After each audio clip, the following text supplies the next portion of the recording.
दोस्तों, ये बात उन दिनों की है जब बुद्ध मरवन में अपना समय व्यतीत कर रहे थे। इस समय तक बुद्ध की प्रसिद्धि दूर दूर तक फैल चुकी थी। बहुत दूर दूर से लोग अपनी चिंताओं और परेशानियों का समाधान खोजने के लिए बुद्ध के पास आते। ऐसे ही एक दिन जब बुद्ध मरवन में अपने शिष्यों को प्रवचन दे रहे थे, तो एक अधेड़ उम्र का व्यक्ति अपने 20-21 वर्ष के पुत्र को अपने साथ लिए बुद्ध की तरफ चला आ रहा था। जब वह प्रवचन स्थल के पास पहुंच गए तो बुद्ध ने एक नज़र उन पर डाली और इशारे से उन्हें बैठने के लिए कहा। जब प्रवचन समाप्त हो गया और सभी लोग वहां से चले गए तो बुद्ध ने उस व्यक्ति को अपने पास बुलाया और बैठने के लिए कहा। वहाँ चारों तरफ हरियाली छाई हुई थी। मौसम बहुत ही सुहाना था और तरह तरह के पक्षियों की आवाज़ें गूंज रही थी। ऐसा नज़ारा देखकर उस व्यक्ति को अंदर से असीम शांति महसूस हो रही थी। इसके बाद बुद्ध ने उस व्यक्ति से आने का कारण पूछा, तो इस पर व्यक्ति ने कहा, हे तथागत, मैं 2 दिन की लंबी यात्रा करके अपने पुत्र को आपसे मिलवाने लाया हूँ। ये मेरा इकलौता पुत्र है और ये हर समय थका थका रहता है। ऐसा लगता है जैसे इसके अंदर कोई जान ही नहीं है, कोई प्राण ही नहीं है। इसका स्वभाव भी काफ़ी चिड़चिड़ा हो गया है। अगर हम इसे कुछ भी कहते हैं तो यह हमारी छोटी छोटी बातों पर गुस्सा हो जाता है। इसके देखने की क्षमता भी उम्र से पहले ही कमज़ोर हो गई है और इसके बाल भी सफ़ेद पड़ने लगे हैं। इतनी कम उम्र में इतनी बड़ी उम्र का लगना, मुझे तो कुछ समझ नहीं आ रहा। ये क्या हो रहा है तथागत? मैं अपने पुत्र के स्वास्थ्य को लेकर बहुत ही चिंतित हूँ। जब मैं अपने पुत्र को वैद्य जी के पास लेकर गया तो उन्होंने कुछ औषधि दी और कहा, अपने पुत्र को तनाव कम लेने के लिए कहो। वो अपने दिमाग में बहुत अधिक तनाव लेता है, इसलिए उसकी ऐसी हालत हो गई है। लेकिन मुझे उनके बहुत समझाने के बाद भी तनाव का मतलब समझ नहीं आया। मुझे नहीं पता कि तनाव होता क्या है, यह किन कारणों से आता है और उसे कैसे अपने पुत्र के दिमाग से निकालूं। लेकिन मुझे सबसे पहले तो ये समझना है कि तनाव होता क्या है। इसीलिए तथागत, मैं आपके पास आया हूँ। कृपया आप मेरी समस्या का समाधान कीजिए। यह सुन बुद्ध ने उसके पुत्र को बड़े ध्यान से ही देखा। उसके चेहरे को देखा, उसकी आंखों को देखा और फिर उसके हाथों की नब्ज को भी देखते हैं। यह सारी विधि करने के पश्चात बुद्ध उस व्यक्ति से कहते हैं, तनाव लेना तो कोई नहीं चाहता, लेकिन फिर भी यह तनाव लोगों के दिमाग को दीमक की तरह पकड़ लेता है और व्यक्ति जान भी नहीं पाता कि वह तनाव में जी रहा है। लेकिन अगर व्यक्ति तनाव के कारणों को अच्छे से समझ लेता है और तनाव के बारे में कोई ऐसा पैमाना बना लेता है जिससे वह जान सके कि वह कितने तनाव में है, तो वह इस समस्या का समाधान भी खोज सकता है। सबसे पहले तो तुम ये समझो कि तनाव होता क्या है। जब भी कोई व्यक्ति कोई काम कर रहा होता है लेकिन उसका मन कहीं और भटक रहा होता है, कल्पनाओं में होता है और उसके शरीर और मन के बीच एक दूरी पैदा हो जाती है। यह दूरी जितनी अधिक होगी, व्यक्ति उतनी ही ज़्यादा बेहोशी की अवस्था में होता है और शरीर व मन के बीच इस दूरी, इसी खिंचाव को तनाव कहा जाता है।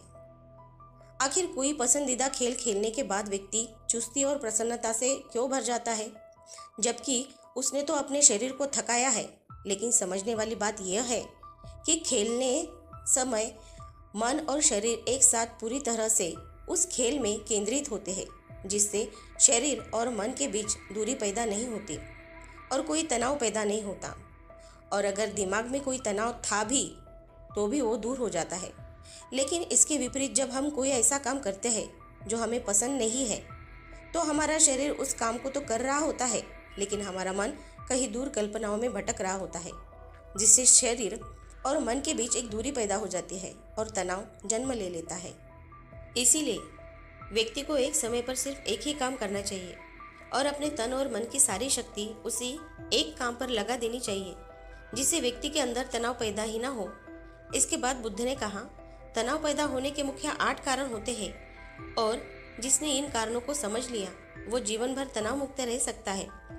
मुख्य कारणों में सबसे पहला कारण है अति महत्वाकांक्षी होना। महत्वाकांक्षी होना अच्छी बात है, लेकिन क्या कभी आपने इस बात पर ध्यान दिया है कि इंसान के लक्ष्य कभी पूरे ही नहीं होते। उसका एक लक्ष्य पूरा हुआ नहीं कि वह दूसरे की तरफ भागने लगता है और दूसरा पूरा हुआ तो तीसरे की तरफ, और इस तरीके से वो अपने लक्ष्य को पाने के लिए जिंदगी भर गोल गोल घूमता रहता है। इसीलिए जो व्यक्ति अति महत्वाकांक्षी होता है, जिसने बड़े बड़े लक्ष्य बनाए होते हैं, वह वर्तमान में कभी रह ही नहीं पाता। उसका मन सदैव भविष्य की योजनाएं बनाने में ही व्यस्त रहता है।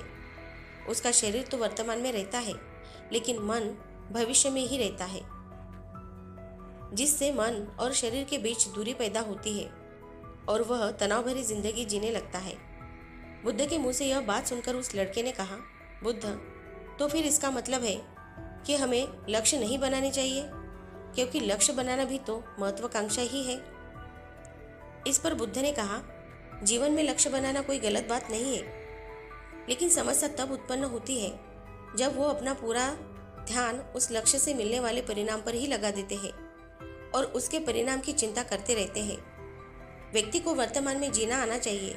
आप लक्ष्य बनाइए और उस लक्ष्य की प्राप्ति के लिए कड़ी से कड़ी मेहनत करिए, लेकिन साथ ही साथ आपको इस बात का ज्ञान भी होना चाहिए कि आप अभी वर्तमान में जी रहे हैं और वर्तमान ही सत्य है। बुद्ध ने आगे कहा, तनाव का सबसे बड़ा दूसरा कारण है ईर्ष्या। जब व्यक्ति ईर्ष्या और जलन से भर जाता है तो उसका मन अंदर से सड़ने लगता है। ईर्ष्या एक आंतरिक घाव है। आंतरिक घाव यानी मन का घाव। व्यक्ति के शरीर का घाव तो भर सकता है, लेकिन मन का घाव कभी नहीं भर सकता। इसीलिए व्यक्ति को दूसरे की खुशी और तरक्की से कभी ईर्ष्या नहीं करनी चाहिए, क्योंकि यह भी तनाव का कारण है। इसके बाद बुद्ध ने तनाव का अगला कारण बताते हुए कहा कि अरुचिपूर्ण काम करने से भी मन में तनाव पैदा होता है। जो काम करना हमें पसंद नहीं है, जिस काम में हमारी रुचि ही नहीं है, उस काम में हमारा मन लग ही नहीं पाएगा। हमारा शरीर तो वही बैठा रहेगा, लेकिन हमारा मन कल्पनाओं की उड़ान भरेगा, जिससे शरीर और मन के बीच दूरी पैदा हो जाती है और व्यक्ति तनावग्रस्त हो जाता है। इसीलिए इंसान को हमेशा अपनी रुचि के अनुसार ही कार्य करने चाहिए। अगर व्यक्ति ने ये पता कर लिया कि उसे कौन सा काम करना पसंद है और वो उसी काम को अपने जीवन का लक्ष्य बना लेता है, तो फिर वो काम उसके लिए काम नहीं बल्कि खेल बन जाता है। फिर बुद्ध ने कहा, तनाव का चौथा कारण होता है किसी दूसरे से अपेक्षा रखना। बुद्ध ने उस व्यक्ति की ओर इशारा करते हुए कहा, एक पिता होने के नाते तुम्हारी अपने पुत्र से बहुत ही अपेक्षा होंगी कि तुम्हारा पुत्र एक बहुत ही कामयाब इंसान बने, तुम्हारा नाम रोशन करे, जैसा तुम चाहते हो उस तरह का जीवन जिए, तुम्हारी हर बात माने।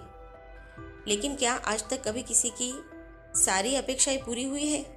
जब भी कोई व्यक्ति किसी दूसरे से कोई अपेक्षा रखने लगता है तो वो अनजाने में अपने लिए तनाव पैदा कर लेता है। जरा सोचो कि अगर तुम्हारा बेटा तुम्हारे अनुसार काम नहीं कर रहा है और वो नहीं बन पा रहा है जो तुम उसे बनाना चाहते हो, तो निश्चित रूप से तुम्हारे दिमाग को तनाव पकड़ लेगा। तुम तनाव से भरा जीवन जीना शुरू कर दोगे और इस तनाव के बस में आकर तुम ऐसा व्यवहार करोगे, ऐसी बातें करोगे कि तुम्हारा अपने पुत्र के साथ संबंध और भी खराब होता चला जाएगा।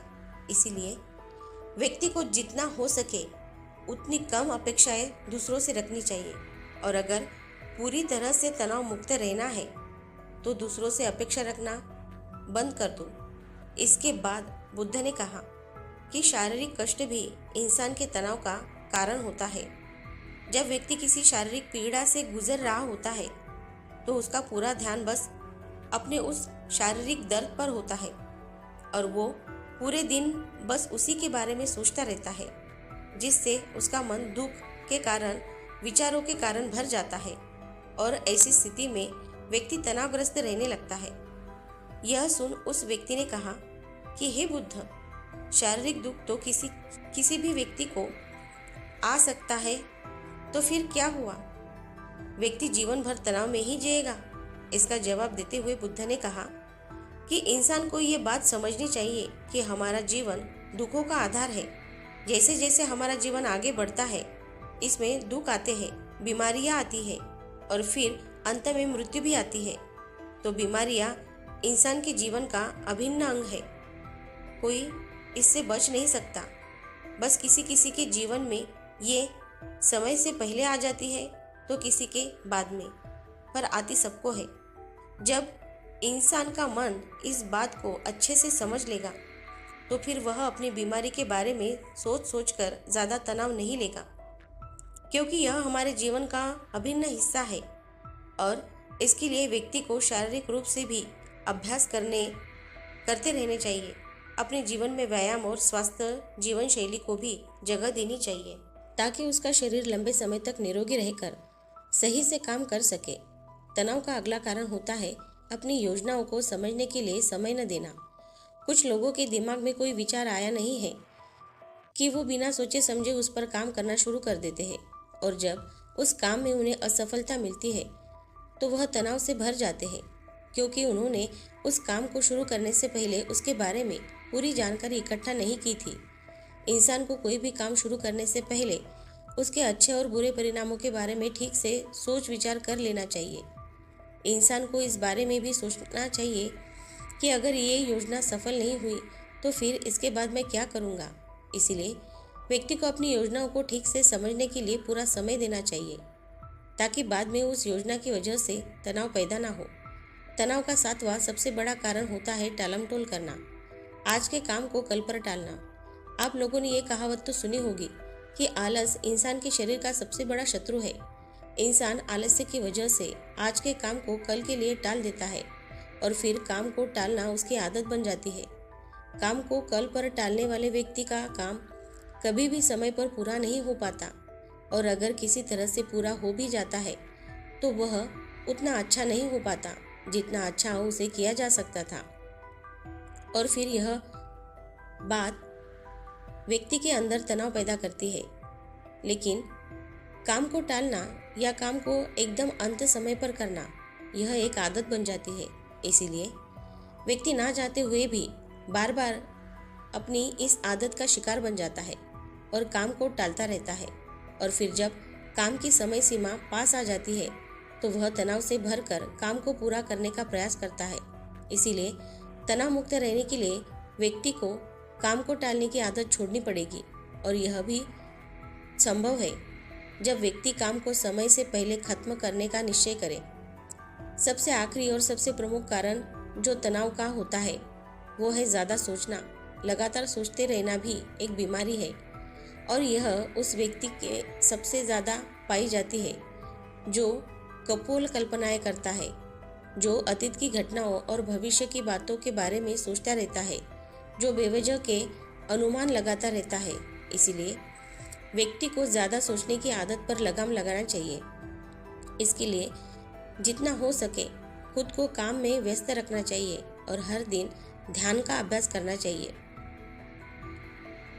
जीवन का सबसे बड़ा हिस्सा ध्यान को बना लेना चाहिए। बुद्ध के मुंह से यह सारी बातें सुनकर उस व्यक्ति ने हाथ जोड़कर कहा, हे बुद्ध, मेरा पुत्र तो अभी मात्र 20 वर्ष का ही है और इसमें अभी इतनी समझ भी नहीं है कि यह अपनी बताई सारी बातों का एक साथ पालन कर सके। आप कृपया करके तनाव मुक्त रहने का कोई आसान सा तरीका बता दें, जिससे मेरा बेटा उसका अनुकरण भी कर सके और तनाव मुक्त भी रह सके। उस व्यक्ति की यह प्रार्थना सुन बुद्ध ने कुछ सोचते हुए जवाब दिया, तुम बस एक समय पर एक ही काम करो। इससे तुम्हारा मन और तुम्हारा शरीर दोनों एक ही जगह केंद्रित रहेंगे।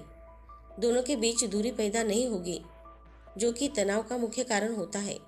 दोस्तों, आज की युवा पीढ़ी एक ही समय पर 2-2, 3-3 काम करने के आदी हो चुके हैं, जैसे कि फ़ोन पर बात करते हुए गाड़ी चलाना, खाना खाते हुए टीवी देखना, और फिर इनकी शिकायत रहती है कि मैं तनाव में जी रहा हूँ, मेरा मन अशांत रहता है, मैं चिड़चिड़ा सा हो गया हूँ। जब कोई व्यक्ति एक ही समय पर 3-3 काम करेगा तो तनाव पैदा होना तो स्वाभाविक है, क्योंकि दिमाग तो एक समय पर पूरा ध्यान लगाकर सिर्फ एक ही काम कर सकता है। पूर्ण रूप से एक ही समय पर 2 कामों पर ध्यान कभी नहीं लग सकता।